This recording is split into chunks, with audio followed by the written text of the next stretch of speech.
Let's talk about classroom management.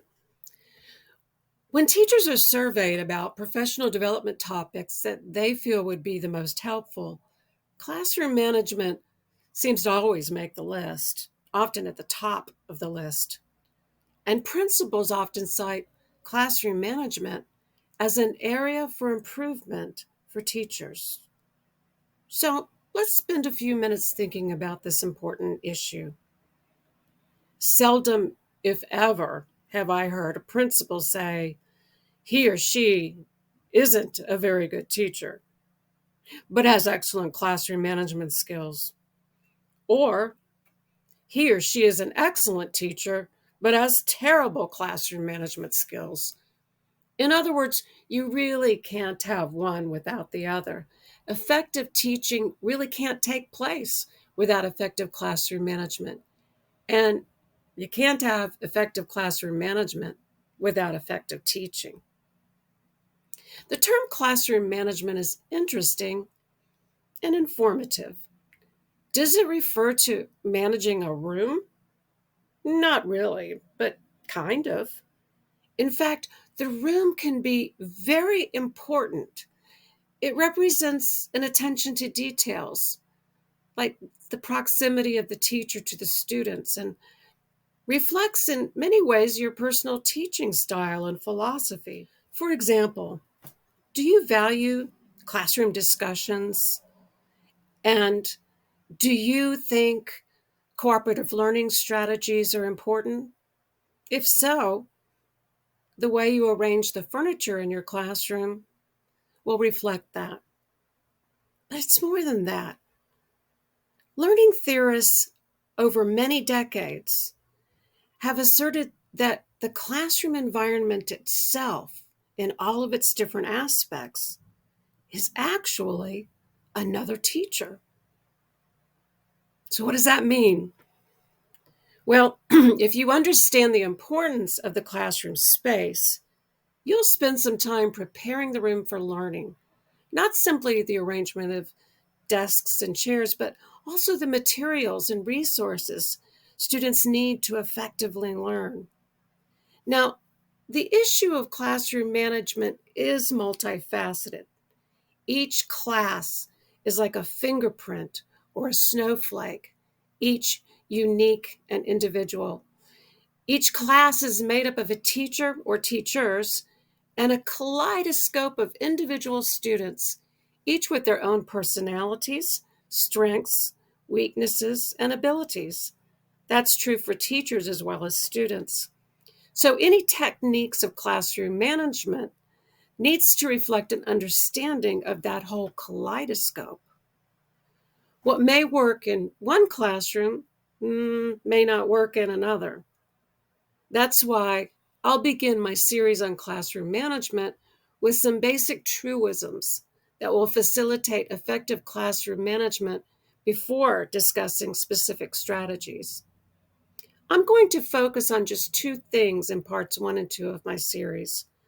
Both of these, in my experience, are the things that contribute to a lack of effective classroom management that teachers have the most control over and should address first.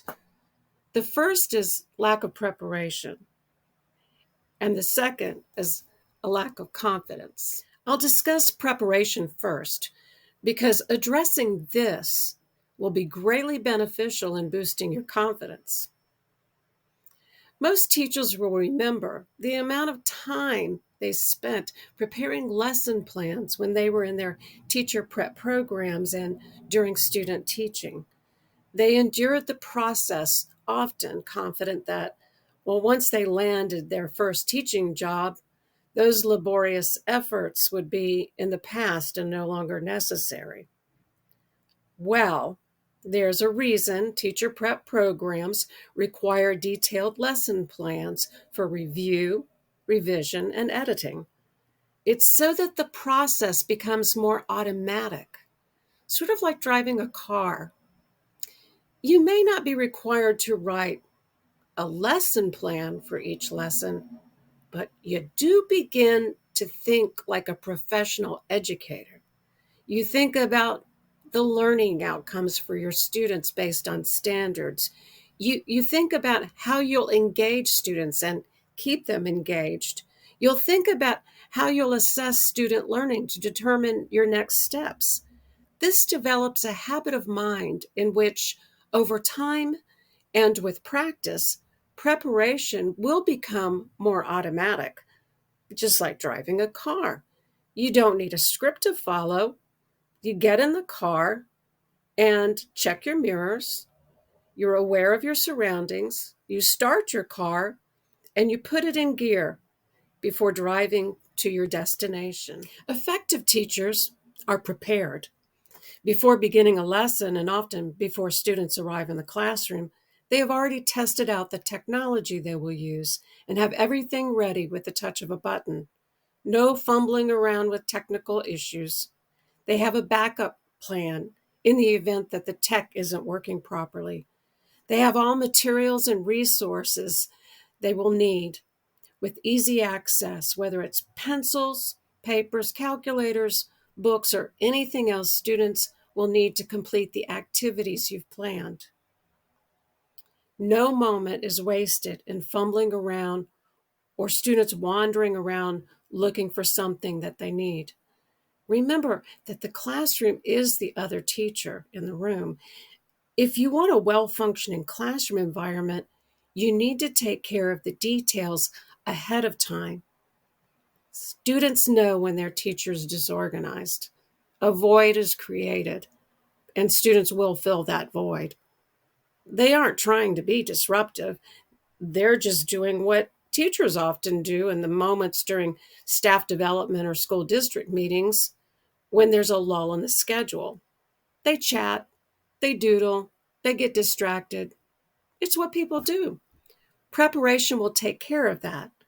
A well-planned lesson will generally provide time for cooperative learning and student interaction.